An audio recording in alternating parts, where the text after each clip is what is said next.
Boa noite, queridos irmãos. Sejam todos muito bem-vindos a mais um trabalho de exposição doutrinária da Casa Espírita Fraternidade. Então, antes de iniciarmos a nossa exposição, gostaríamos de convidar a todos a participar com a gente da irradiação. Esse momento de irradiação é quando nós nos reunimos em corações amigos, trazendo paz, harmonia e vibrando nesses sentimentos pelo nosso planeta e por todos aqueles que necessitam. Então, aqueles que se sentirem confortáveis podem fechar os olhos. Vamos elevar os nossos pensamentos a Deus, agradecendo por mais essa noite, por mais essa oportunidade de estarmos reunidos entre corações amigos. E que esses sentimentos de gratidão, Pai, que chegam até Ti, possam retornar em luz, harmonia, paz a todos aqueles que necessitam. Que essa luz possa, Pai, envolver o nosso planeta, nossa amada Mãe Terra, escola de almas que nos permite reencarnar e trilhar o nosso caminho evolutivo.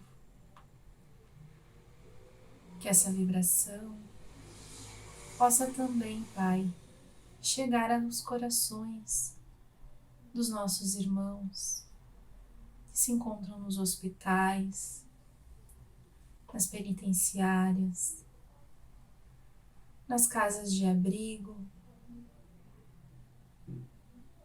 aqueles que se encontram, Pai, nas ruas.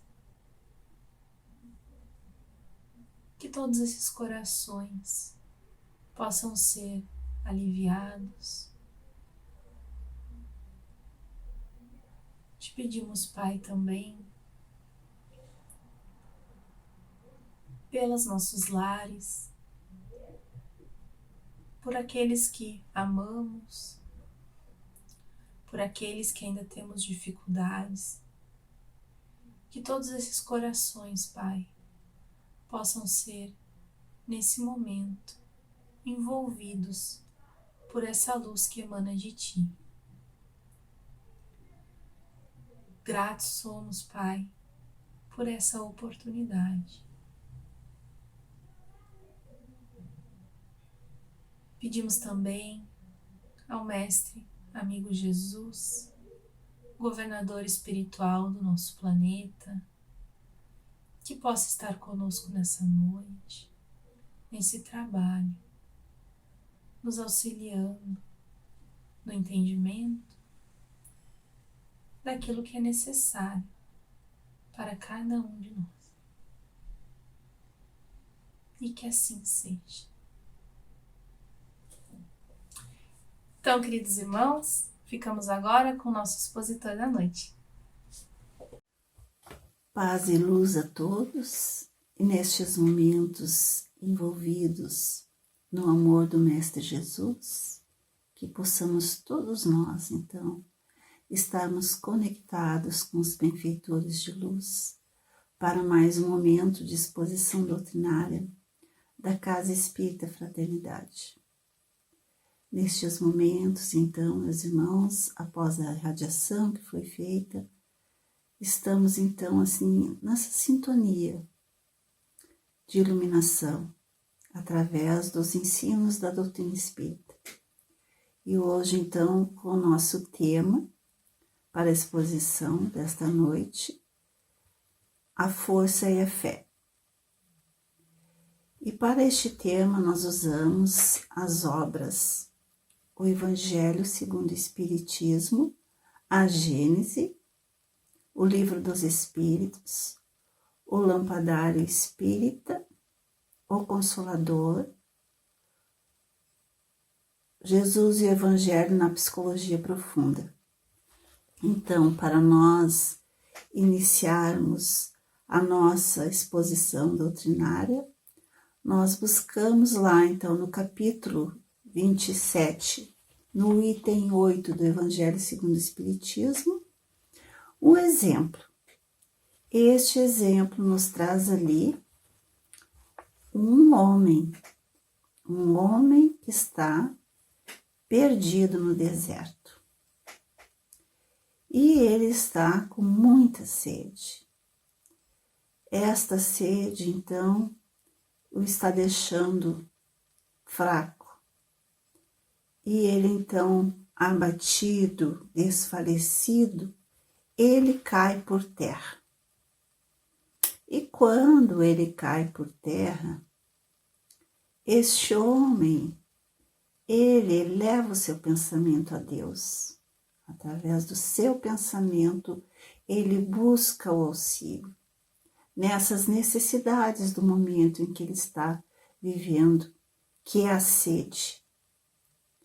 E aí, após ele fazer esse pedido a Deus, que o assista nesses momentos, ele espera, ele aguarda.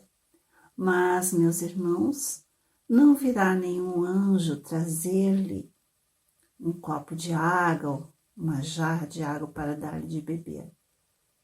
Mas, contudo, um bom espírito lhe sugere. Sugere-lhe a ideia de levantar-se e tomar um dos caminhos que está à sua frente. Então, por um movimento maquinal, este homem reúne todas as forças que ainda possuía e ergue-se. E quando ele ergue-se, ele segue um caminho. E ao seguir este caminho, ele vislumbra ao longe um córrego.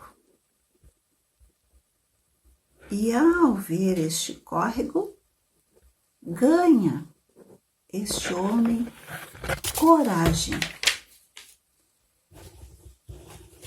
E assim, meus irmãos, nós iniciamos o nosso tema, a força e a fé, com este exemplo para nossa reflexão, nosso conteúdo deste momento. E nós buscamos lá no Evangelho segundo o Espiritismo, capítulo 19, item 4. No item 4 nos diz que aquele que possui a fé deposita mais confiança em Deus que a si próprio.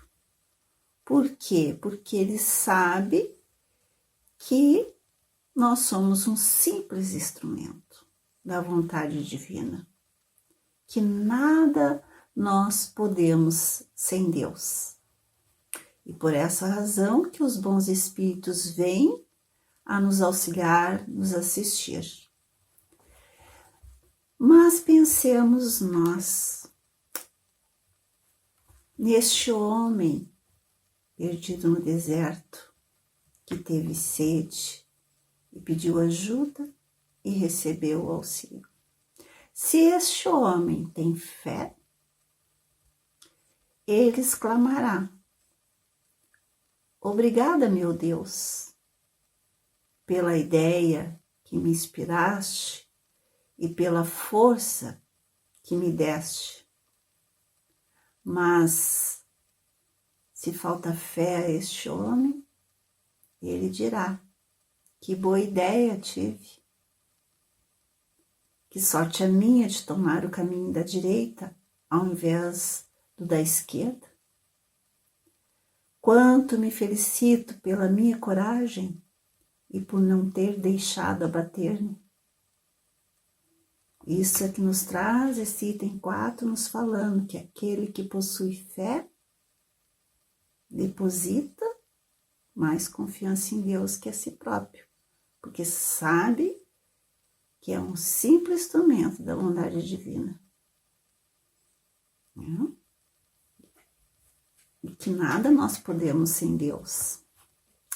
Muitas vezes, meus irmãos, quando nós estamos com problemas, com as aflições no nosso caminho, diante daquilo tudo que dos acontecimentos que nos afligem a existência, as vicissitudes do caminho, nós ouvimos de muitos: tenha fé, tenha força, seja perseverante, confie. E aí nos detemos então nessa fé que nos solicitam, essa fé robusta, essa fé que nos traz então no Evangelho as palavras do nosso Mestre Jesus. Quando ele fala dessa fé robusta, está nos falando dessa fé resistente, essa fé que dá perseverança, nos dá energia e os recursos que fazem com que nós assim vençamos os obstáculos, tanto nas pequenas coisas como nas grandes coisas. Na obra Jesus e o Evangelho, a luz da psicologia profunda, nos diz ali o Espírito Joana de Ângeles que a fé expressa-se mediante a confiança que o espírito adquire em torno de algo. Então, que a fé, ela vai robustecer-se com a experiência dos acontecimentos, né? Isso que nós estávamos falando, das aflições do momento, das vicissitudes do caminho, desses acontecimentos que nós passamos. Então, que essa fé robusta, ela vai se robustecer, ela procede, ela nasce de vivências, de experiências, mas não desta vida só mesmo, das vidas pretéritas, né? Dessas vidas sucessivas. Então, quando destas vidas nós inventamos, nós encaramos assim as situações, as circunstâncias que foram experienciadas por nós. Então, que a fé, nos diz Joana de Ângeles, ela deve se apoiar na razão, porque é a razão que permite o discernimento. E esse discernimento que nós vamos fazer é que então estabelece essas diretrizes, né, do nosso comportamento. A fim de quê? A fim de que nós não expressemos de maneira cega a nossa fé. Então, a razão, o discernimento, né, de nós sabermos aquilo que nós estamos fazendo, aquilo que nós estamos conhecendo, saber ver o que é certo e o que é errado. Então, a nossa fé amadurece assim através da conduta que nós apresentamos e vai coroando-se de segurança pelos resultados que nós iniciamos lá atrás, lá nessas vidas pretéritas. Então, esta fé amadurecida, robusta, é a força que se irradia, é como uma energia operante, né, que produz, que executa, não é uma fé ativa, meus irmãos. Como aquele irmão que nós vimos que caiu, né, no deserto, mas ele não ficou esperando. Ele recebeu a intuição de seguir um caminho, de erguer-se e seguir um caminho, e assim ele fez. Né? Então, é uma fé ativa, ele vai atrás, ele faz, ele executa. Por isso, quando nós fazemos isso, nós conseguimos remover as montanhas, né? As arestas, as montanhas dos obstáculos e as arestas dos nossos conflitos. Então, existem montanhas de desafios que nos impedem assim o avanço do rumo da harmonia, né? Da nossa harmonia. Então, mediante essa fé estruturada na consciência livre de prejuízos de qualquer natureza, vai oferecer assim as resistências para nós enfrentarmos essas instabilidades, estas montanhas que advêm no nosso caminho. Então, lá no capítulo 19 ainda do Evangelho segundo o Espiritismo, no item 3, fala ali sobre a fé sincera, né? A fé sincera e verdadeira. É que ela é sempre calma e ela é sempre tranquila. E essa fé sincera e verdadeira, ela vai nos conceder, então, a paciência, que sabe esperar. Então, essa fé que jamais permite que a gente desanime, né? Que nós percamos o controle dos nossos atos. Essa fé que faz com que a gente vá em frente, que a gente se erga e vá em frente.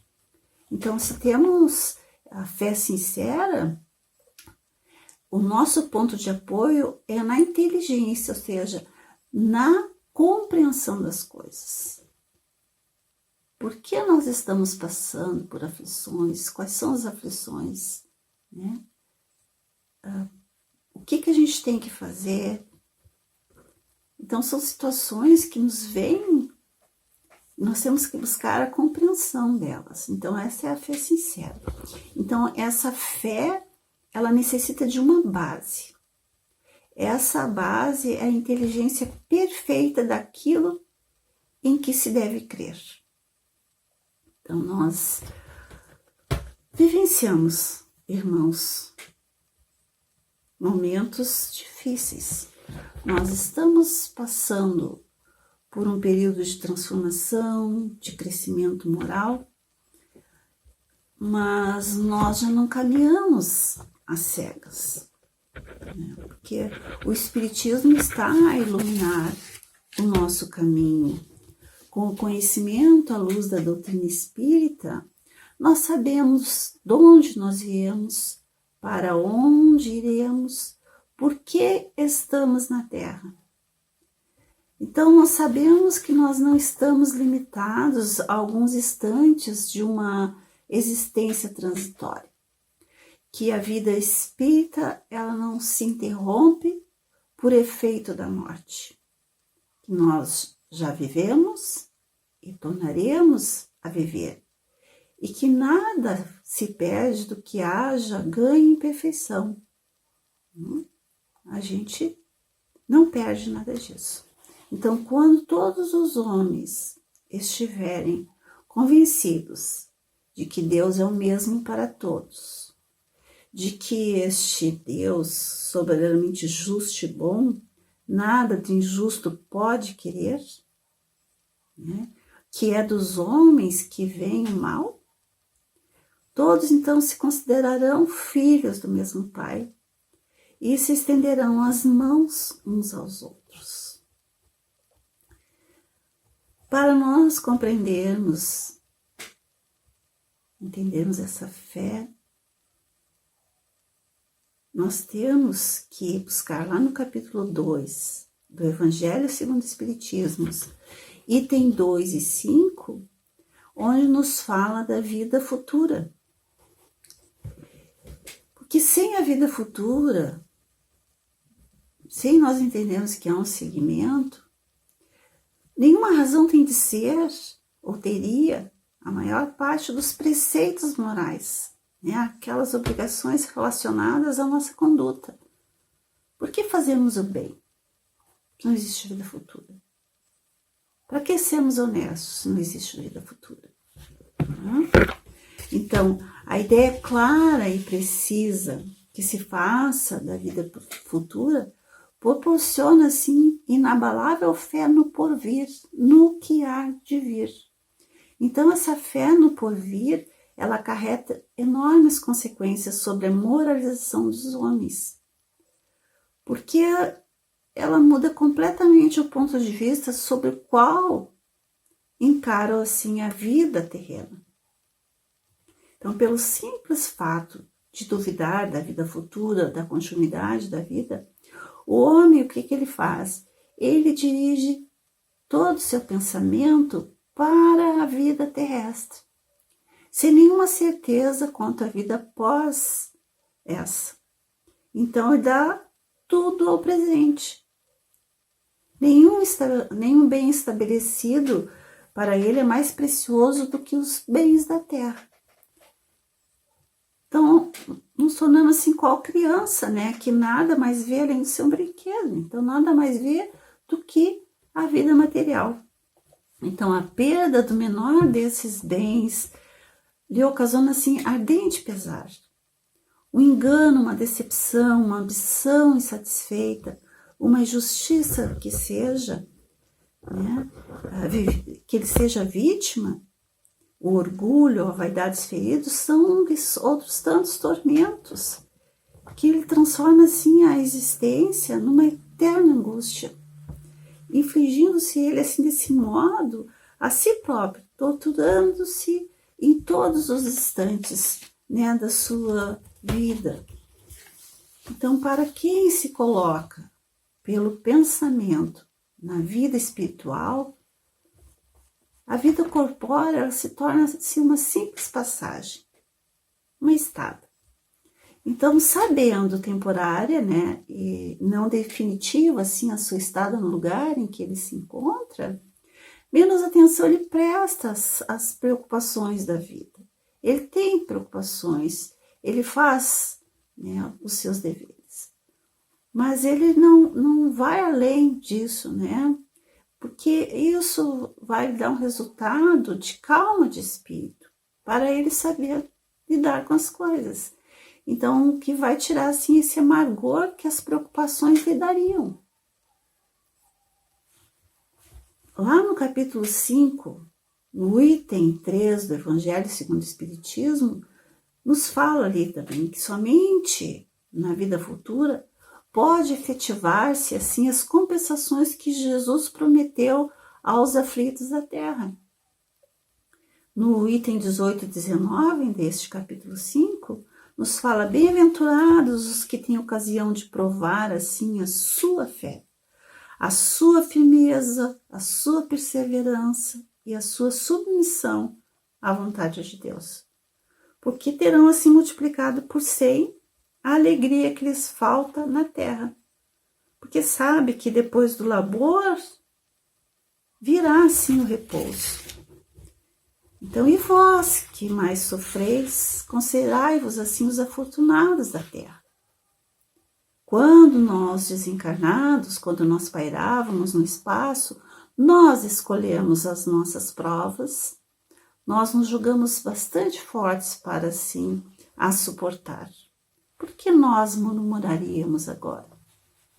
Nós que pedimos para lutar de corpo e espírito contra o mal moral e físico, nós sabíamos que quanto mais forte fosse a prova, tanto mais gloriosa seria a nossa vitória. E que remédio nós prescreveríamos aos atacados por impertinência, por perseguições, por ideias fixas e de cruciantes males? Nos dias do Evangelho, no capítulo 5, item 19, que só um remédio é infalível: a fé, o apelo ao céu. Então, sendo maior as perezas dos nossos sofrimentos, nós elevarmos os nossos pensamentos a Deus, aos bons espíritos, nós teremos o auxílio. Nos será apontado o caminho da nossa libertação, né? Assim como aquele irmão que caiu no deserto e pediu auxílio, e foi-lhe mostrado o caminho, né, meus irmãos? Então, a fé é o remédio seguro do sofrimento, porque mostra os horizontes do infinito adiante, dos quais vão se esvair, vão se dissipar aos poucos esses dias nebulosos do nosso presente. Então, cremos, somos fortes pelo remédio da fé. Se nós duvidamos, imediatamente nós somos punidos. Mas nós somos punidos por nós mesmos, pela nossa dúvida. Porque logo nós sentimos o quê? Nós sentimos torturantes angústias da aflição. Lá no capítulo 12 do Evangelho segundo o Espiritismo, no item 8, nos diz que somente na vida futura e na justiça de Deus, que jamais deixa impune o mal, pode dar ao homem forças para suportar os golpes que lhe sejam desferidos nos seus interesses e no seu amor próprio. Então, se lançarmos o nosso olhar adiante, quanto mais nós elevarmos os nossos pensamentos acima da vida material, tanto menos nos magoarão as coisas da terra. No capítulo 19 do Evangelho segundo o Espiritismo, no item 7, nos fala que a fé não se impõe, não se prescreve, como uma bula que tome o remédio dessa forma, dessa maneira vai ficar bom. Não se prescreve, a fé se adquire. Ninguém vai dizer faça isso e faça aquilo e terás a fé. Não, a fé se adquire. E ninguém está impedido de ter a fé, nem aquele mais refratário. Como nós vemos, meus irmãos, em certas pessoas, a fé parece de algum modo inata. Uma faísca basta para desenvolvê-la. Esta facilidade de assimilar as verdades espirituais é sinal evidente de anterior progresso destes. Em outras pessoas é o contrário, As verdades espirituais dificilmente penetram nelas. Então é sinal evidente de naturezas retardatárias, que não houve um desenvolvimento ali.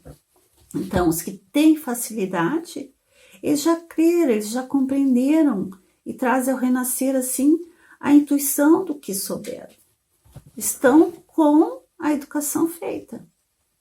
Já os que não têm, que têm dificuldade, tudo tem a aprender ainda. Estão com a educação ainda por fazer. Então, essa fé, entretanto, ela se fará. E se não ficar concluída nesta existência, ficará concluída em outras. Então, como nós já vimos, a fé ela necessita de uma base. Essa base é a inteligência perfeita daquilo que se deve crer. E para crer, meus irmãos, não basta nós vermos. É preciso, sobretudo, nós compreendermos. Nos diz o Evangelho que fé inabalável só é o que pode se encarar de frente à razão em todas as épocas da humanidade.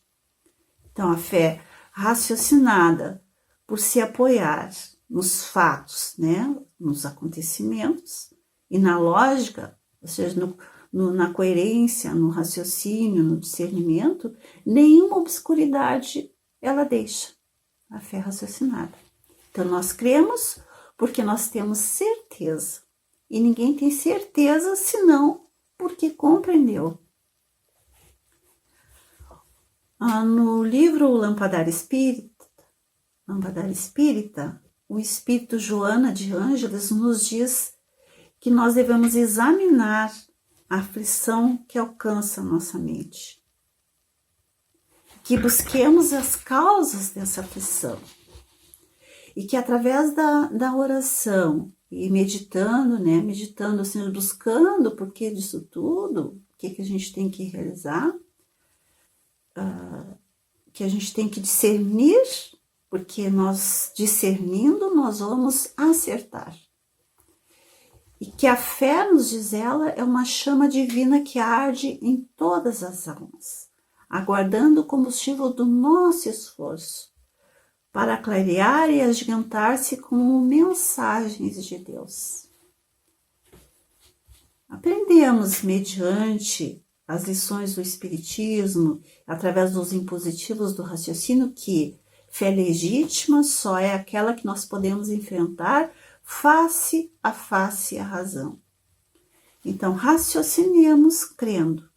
E se ainda nos falta, meus irmãos, os tesouros do discernimento ideal para nós, criamos por amor, demos-nos por amor a este Pai que tudo nos dá, transformemos nesse lume, nesse calor para as horas de sombra, de frio, nessas aflições, dessas dores, esse imenso caminho por onde nós percorremos. Então, nos diz Joana de Ângeles que a resposta da fé é virtude libertadora. Estamos a caminho da regeneração. E a regeneração, ela só ocorrerá com a nossa transformação. Nós encontramos lá no Evangelho segundo o Espiritismo, na Gênese, onde nos fala que a fé é a base da regeneração. Então, essa base que é a fé, essa fé, ela tem que ser forte, ela tem que ser durável. Que a mais ligeira dúvida a abalar, o que vai acontecer dessa construção que nós estamos realizando em nós mesmos, né? Isso tem que estar em alicerces inamovíveis. Nós temos que amar a Deus, mas sabendo por que nós o amamos. Nós temos que crer nas suas promessas, mas sabendo por que nós acreditamos nelas, meus irmãos. Seguir os conselhos dos bons espíritos, mas compenetrados do fim que eles apontam desses conselhos e dos meios que eles enviam para nós atingirmos esse fim. Busquemos lá no Livro dos Espíritos, na questão 922, Kardec pergunta aos espíritos se há alguma soma de felicidade comum a todos os homens. Eles respondem, então, que essa soma de felicidade comum a todos os homens com relação à vida material é a posse do necessário, essa felicidade.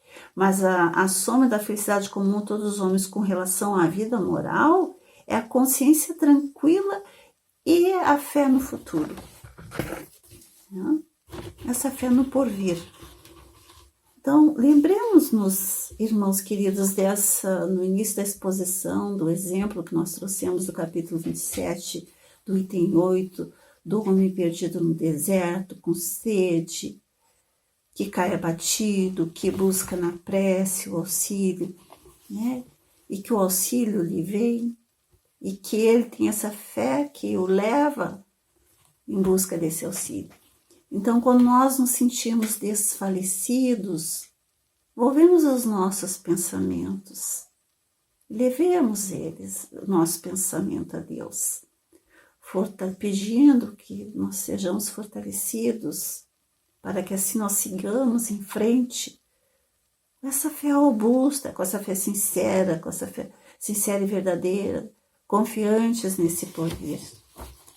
Nos diz Emmanuel na obra O Consolador: o tesouro maior da existência terrestre reside na consciência reta e pura, iluminada pela fé e edificada no cumprimento de todos os tesouros mais elevados. Edifiquemos essa fé em nós, meus irmãos. Para encerrar, né? Nós já temos um bom conteúdo para a nossa reflexão, mas para encerrar, trouxe da Revista Espírita, de fevereiro de 1862, onde nos diz o seguinte, para nós refletirmos. Sou a irmã mais velha da esperança e da caridade. Chamo-me fé. Sou grande e forte. Aquele que me possui nem teme o ferro, nem o fogo. É a prova de todos os sofrimentos físicos e morais. Irradio sobre vós um facho, cujos jatos brilhantes se refletem no fundo dos vossos corações e vos comunico a força e a vida. Entre vós dizem que transporto montanhas, mas eu vos digo, venho erguer o mundo, porque o Espiritismo é a alavanca que me deve ajudar. Uni-vos a mim, venho convidar-vos, eu sou a fé. Sou a fé, moro com a esperança, a caridade e o amor no mundo dos espíritos puros. Muitas vezes deixei as regiões etéreas e vim à terra para vos regenerar, dando-vos a vida do espírito. Mas foram os mártires dos primeiros tempos do cristianismo e alguns fervorosos sacrifícios, de longe em longe, ao progresso das ciências, das letras, da indústria e da liberdade. Não encontrei entre os homens senão indiferença e frieza, e tristemente retomei o meu voo para o céu. Julgais-me em vosso meio? Vos enganais, porque a fé sem obras é um semblante de fé. A verdadeira fé é vida e ação. Antes da revelação do Espiritismo, a vida era estéril. Era uma árvore ressequida pelo raio e que nenhum fruto produzia. Reconhecem-me por meus atos. Eu ilumino as inteligências e aqueço e fortifico os corações. Afasto para bem longe as influências enganadoras e vos conduzo para Deus pela perfeição do espírito e do coração. Vinde colocar-vos sobre minha bandeira. Sou poderosa e forte. Eu sou a fé. Sou a fé. E o meu reino começa entre os homens. Reino pacífico, que os tornará felizes no presente e na eternidade. A aurora de meu aparecimento entre vós é pura e serena. Seu sol será resplandecente se o ocaso virá docemente embalar a humanidade nos braços de eternas felicidades. Espiritismo, derrama sobre os homens o teu batismo regenerador. Eu lhes faço um apelo supremo. Eu sou a fé. Espírito Georges. Assim, meus irmãos, que tenhamos força e fé. Muita paz a todos nós. Que assim seja. Então, irmãos, gostaríamos de convidar a todos a nos acompanhar na prece de encerramento do trabalho da noite. Então, novamente, aqueles que se sentirem confortáveis podem fechar os olhos.